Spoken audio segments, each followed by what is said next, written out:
일주일 만에 신규 확진자가 300명대로 내려섰지만은 여전히 다중이용시설을 중심으로 집단 감염이 잇따르고 또 변이 바이러스도 확산하고 있습니다. 네, 이런 가운데 정부는 오늘부터 요양병원에 만 65세 이상 입원 환자와 종사자를 대상으로 아스트라제네카 백신 접종을 시작했습니다. 또 앞서 보신 것처럼 문재인 대통령도 김정숙 여사와 함께 오늘 오전에 아스트라제네카 백신을 맞았는데요. 자세한 내용은 유재복 해설위원 그리고 정기석 한림대 성심병원 호흡기내과 교수와 함께 살펴보겠습니다.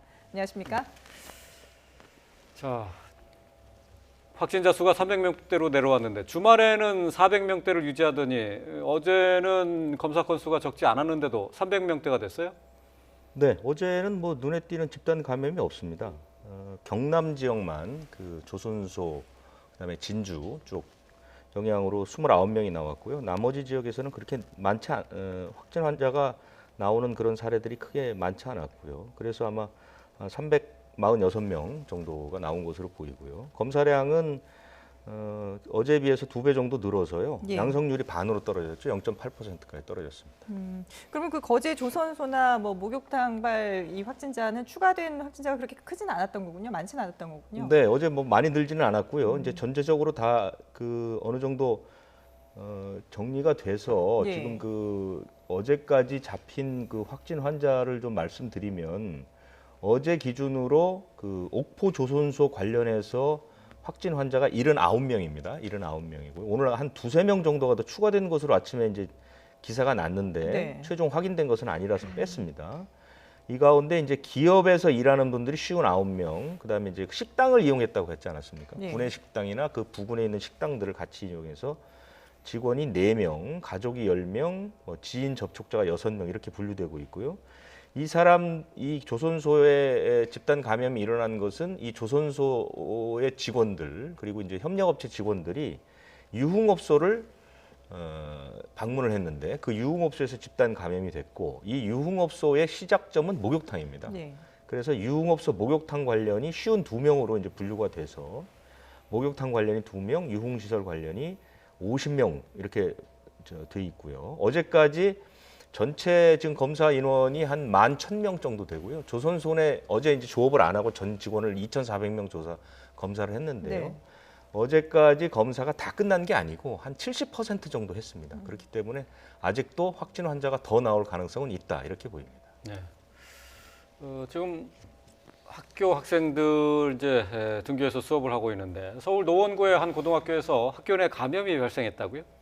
네, 그 노원구에 있는 고등학생인데요. 어머니가 의심 증상이 나서 그 아들과 같이 검사를 했는데 양성 판정이 나왔습니다. 그리고 그 다음 날 이제 학생들을 검사하는 과정에서 접촉했던 학생 3명이 확진을 받았죠. 그렇게 해서 지금 오늘부터 사실 그 모의고사라고 해서 학력평가 실시되는데 이 학교는 아마 쉽지 않을 것 같습니다. 오늘, 내일, 모레 1, 2, 3학년이 시험을 보는데요. 예. 시험 보기가 좀 어려울 것 같고 그다음에 어제 조금 특이한 것은 그 지난 5일에 서울 광문고등학교 축구클럽 관련해서 네네. 집단 감염이 있었는데 예. 어제 한 명이 추가로 나왔거든요. 그건 뭐냐면 그 당시에 접촉자로 분류돼서 자가격리에 들어갔던 학생이 격리 해제를 앞두고 검사를 받았는데 양성 판정을 받았습니다. 그래서 추가가 돼서 지금 그 광문고등학교 집단 감염은 27명까지 확진자가 늘었습니다. 예.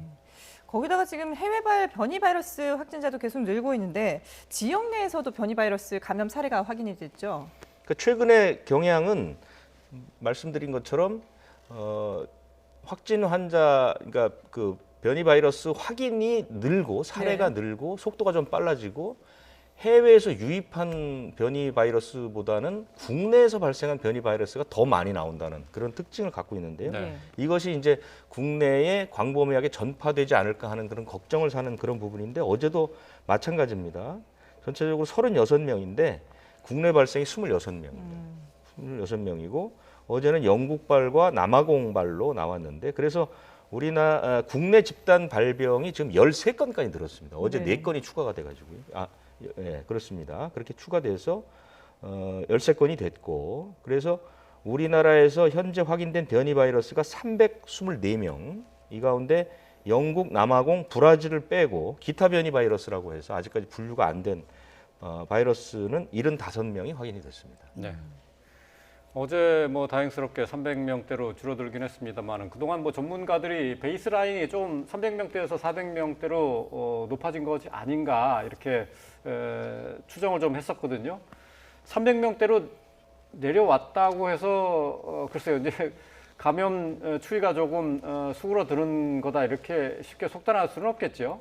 네, 늘 지금 뭐 300, 400, 400에서 이제 좀 겁을 내다가 지금 300으로 내려왔습니다만은 이게 3월 말까지 계속 이런 추세가 계속된다면 제 예상으로는 그냥 이게 3차 유행의 끝이 아닌가. 그리고 차라리 이제는 4차 유행에 대비해서 뭔가 좀 선제적으로 준비를 하고 해야 될 때가 아닌가 그런 생각이 듭니다.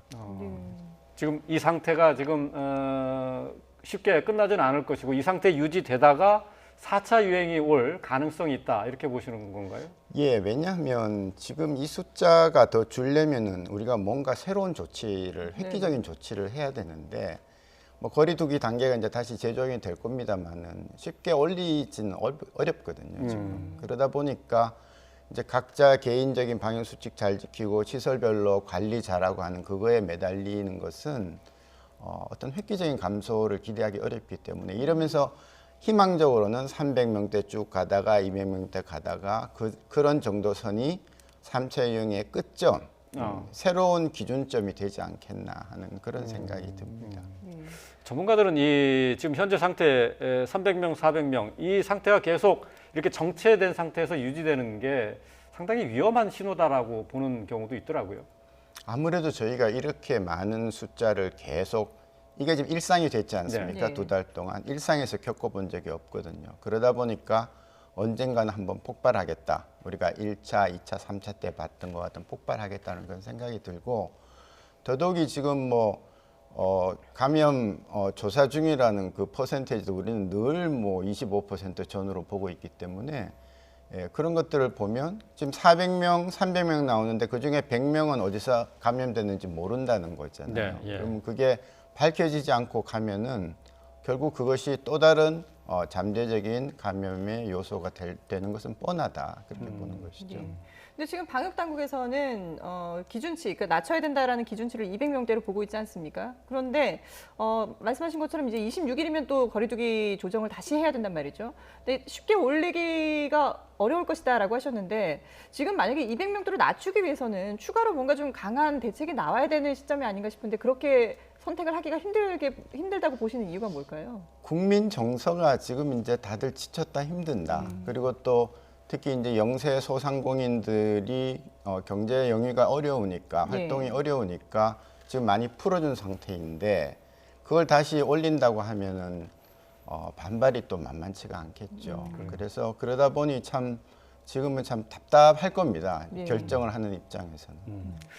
그래도 저 비상 상황일 경우를 가정을 해보면은 지금 여기서 더 할 수 있는 방역 조치는 뭐가 될까요? 그러니까 뭐 통금을 더 확대하든가 아니면은 사적인 만남 자체를 없애는 거, 봉쇄하는 거 이거밖에 없는 건가요?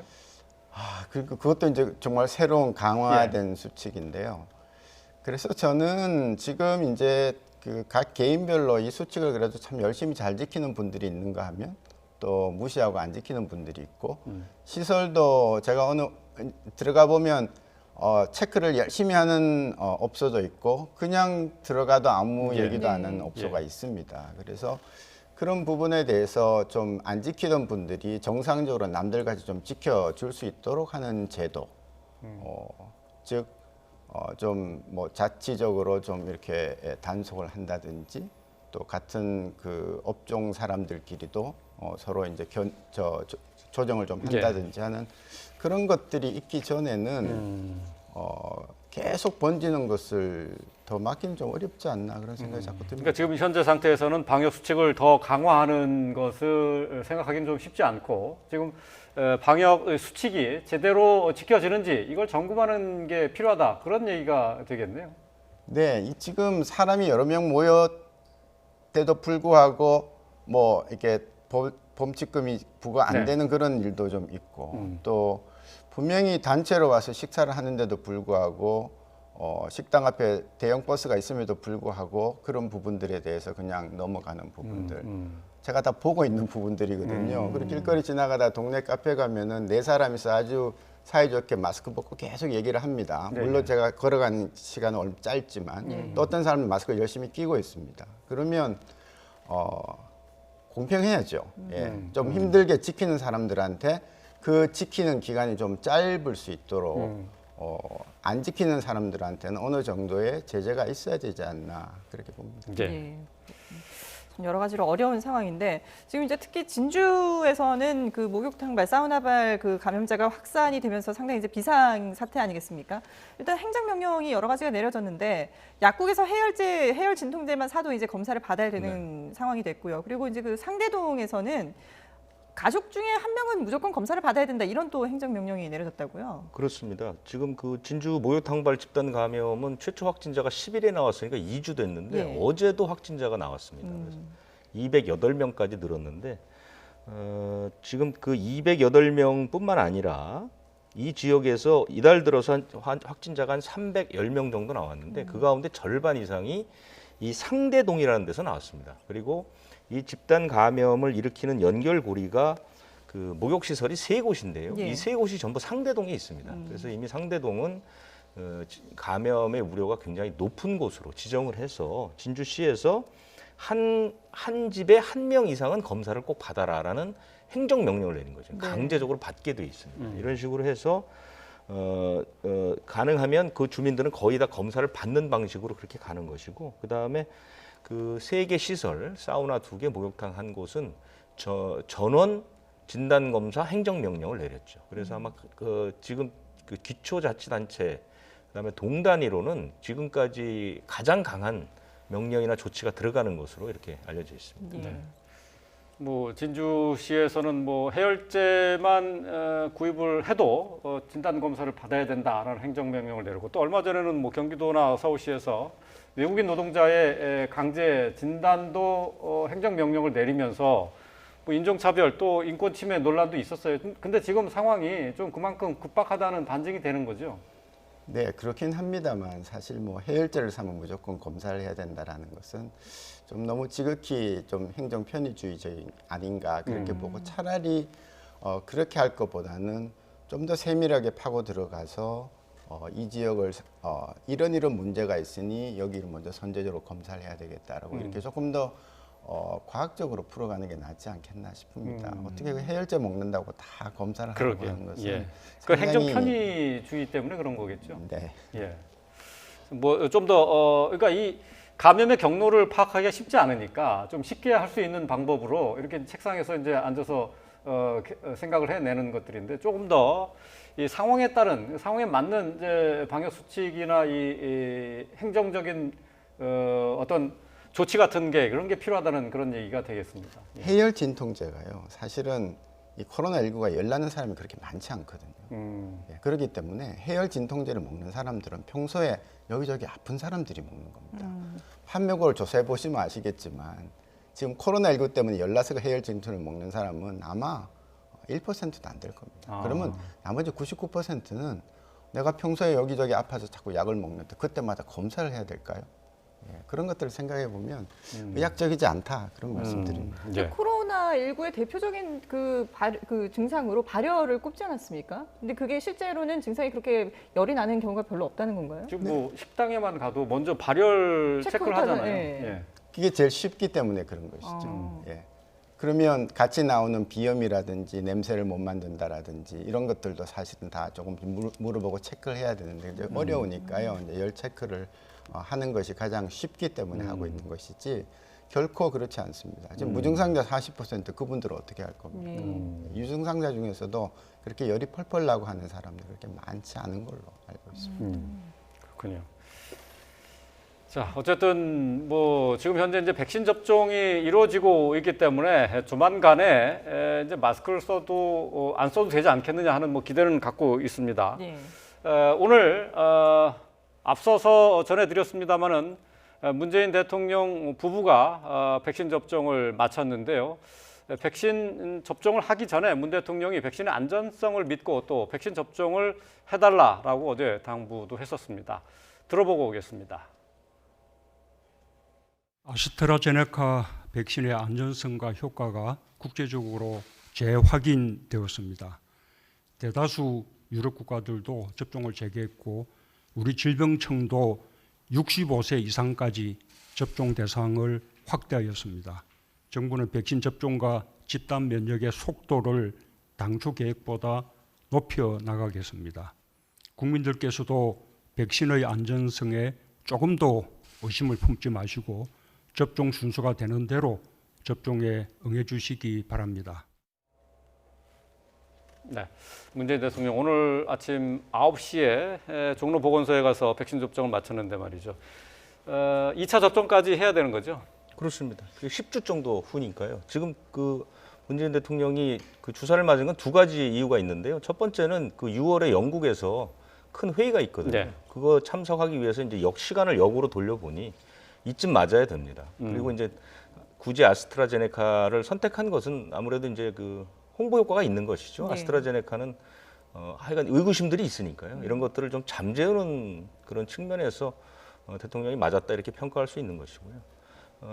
그 10주 후에 맞으면 아마 그 출국하는데 큰 문제가 없을 겁니다. 예.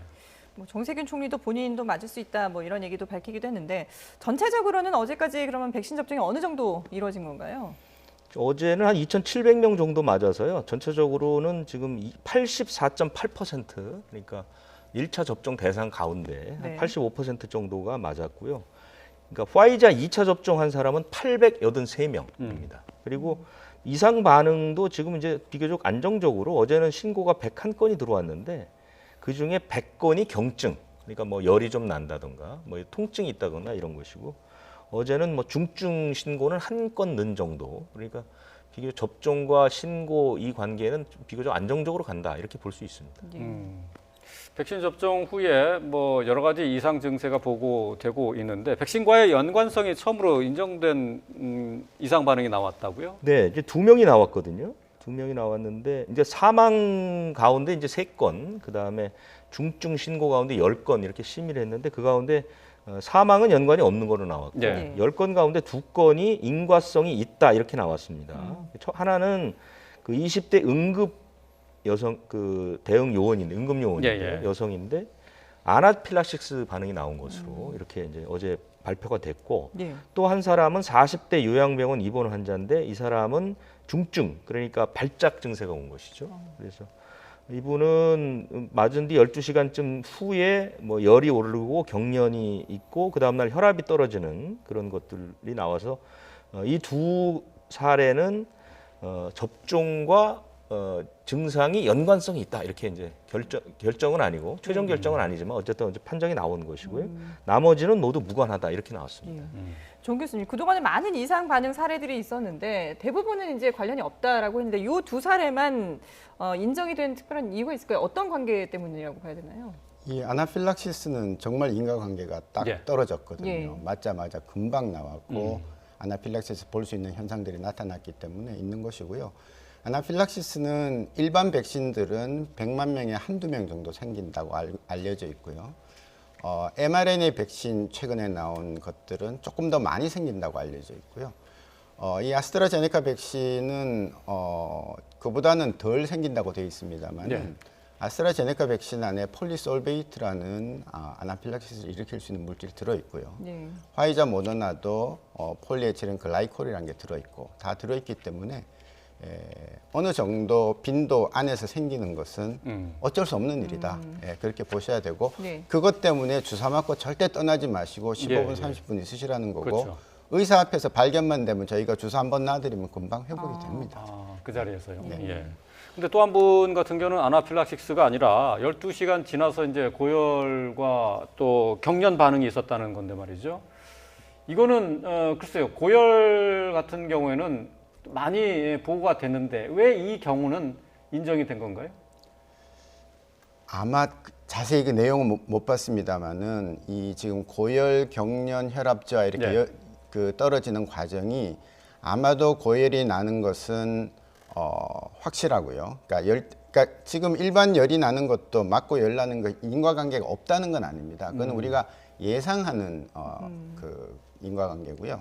이것도 열이 났는데 그 다음에 경련으로 이어지고 혈압까지 떨어졌다는 것까지 다 인정을 한 거죠. 예. 그래서 제가 보기에는 열이 나서 힘드니까 탈수가 되고 그래서 혈압까지 떨어지는 그런 정도로 가는 거지. 혹시는 12시간, 24시간 안에도 아나필락시스가 올 수 있습니다. 그러면 혈압이 떨어지는 것이 그렇게 설명이 되겠지만 네. 이제 그런 걸 증명하려면은 혈액을 뽑아서 그 안에서 이제 트립타제라는 그 이제 그 물질을 재 가지고 이제 증명을 하는 것인데요. 아마 그런 것들을 뭐 다 하고 있을지 본 것인지는 제가 알 수는 없습니다만은 일단 가능성이 있다고 인정을 했기 때문에 그런 순서로 나빠진 것이다. 백신이 아니었으면 그런 현상은 안 생겼을 것이다. 그렇게 보는 것이죠. 그리고 이제 오늘 오전부터 뭐 요양병원 또 시설 뭐 종사자 그리고 또 입원 환자들 중에서 65세 이상 고령층에 대해서도 이제 백신 접종이 시작이 되는데 동의율이 생각보다는 높지 않다고 하거든요. 그걸 본다면은 이 아스트라제네카에 대해서 그동안에 안전하다라고 방역당국에서 누차 얘기를 하고 오늘 문재인 대통령도 직접 이제 맞기도 했습니다만은 불안감을 완전히 잠재우지 못했다 이렇게 봐야 되지 않을까 싶은데요. 네, 한번 불안감이 생기면 그것을 완전히 없애긴 참 어렵습니다. 예. 지난번 우리 독감 백신 때도 봤고요. 지금도 제가 외래 보고 있으면 어떤 분은 자기는 안 맞겠다고 딱 선언을 합니다. 그래요. 그럼 제가 설명을 해드려요. 예. 그래도 저는 그래도 안 맞을래요. 이렇게 합니다. 그런 비율이 지금 25%나 된다는 것이거든요. 네. 그래서 그 부분은 좀 안타까운 부분입니다. 왜냐하면 다 같이 맞지 않으면 결국 안 맞거나 또 약한 분들부터 감염의 고리가 생겨서 또 전체적으로 고생을 하게 되니까요. 근데 일반 접종의 그 경우에는 65세 이상이라도 화이자를 맞는 경우들이 있잖아요. 이거는 단순히 이제 그 맞을 수 있는 환경을 만들기 위한 그런 조건 때문인 거지 특별한 이유가 있는 건 아니라고 봐야 되겠죠. 네, 지금 물량 때문에 그렇습니다. 예. 화이자가 4월 첫 주부터 가능하고요. 아스트라제네카는 지금 그 800만 명 넘는 분들을 한꺼번에 맞추기에 시작하기에는 지금 물량이 맞질 않기 때문에 먼저 그렇게 놓고 75세 이상 먼저 놓고 그다음에 이제 다음 가면서 이제 65세 쪽으로 내려가는 이제 그런 전략을 취한 것이거든요. 예. 그래서 더 낫다 더 나쁘다는 없고요. 지금 뭐 영국 같은 데서는 이미 뭐 한 200만 명 대상으로 노령층에서 효과가 확실하다. 입원을 뭐 안 시킬 확률이 90%가 넘는다. 이렇게 나오고 있기 때문에 굳이 나이가 들었건 안 들었던 간에 지금 우리가 맞고 있는 백신에 대해서 이게 더 낫다, 이게 더 못하다 이렇게 얘기하는 것은 그렇게 크게 적절하지 않다고 봅니다. 예. 네.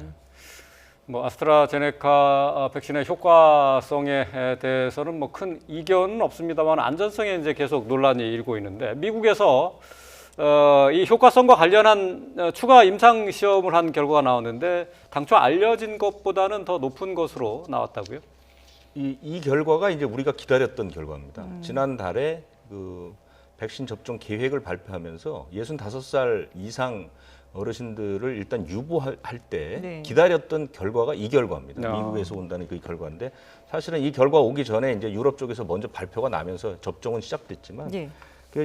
미국에서 한 3상은 3만 2천 명 정도가 참여를 했고요. 이 가운데 20%가 65살 이상입니다. 그리고 참가자의 60%는 당뇨, 비만, 심장 질환을 가진 기저질환.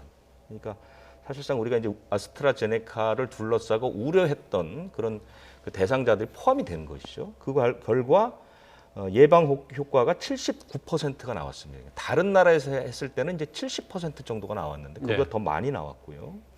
중증으로 가는 것을 막아주는 중증 예방 효과는 100%가 나왔고요. 그 다음에 65세 이상 고령자의 효과도 80%. 그러니까 79%, 80% 차이가 없는 거죠. 네. 연령대에 따라서 효과의 차이도 없습니다. 그리고 뭐 이런 식으로 그 다음에 이제 혈전 형성한다는 그 위험도 네네. 하나도 없었습니다. 아, 그러니까 여러 가지 굉장히 긍정적인 것들이 많이 나왔기 때문에 이제 아스트라제네카를 둘러싼 어떤 그런 그 불안감이라든가 이런 네. 것들을 좀 줄여주는데 도움이 되는 결과다 이렇게 평가할 수 있습니다. 예, 알겠습니다. 지금까지 코로나19 상황 유재복 해설위원 그리고 정기석 한림대 성심병원 호흡기내과 교수와 함께했습니다. 두 분 말씀 잘 들었습니다.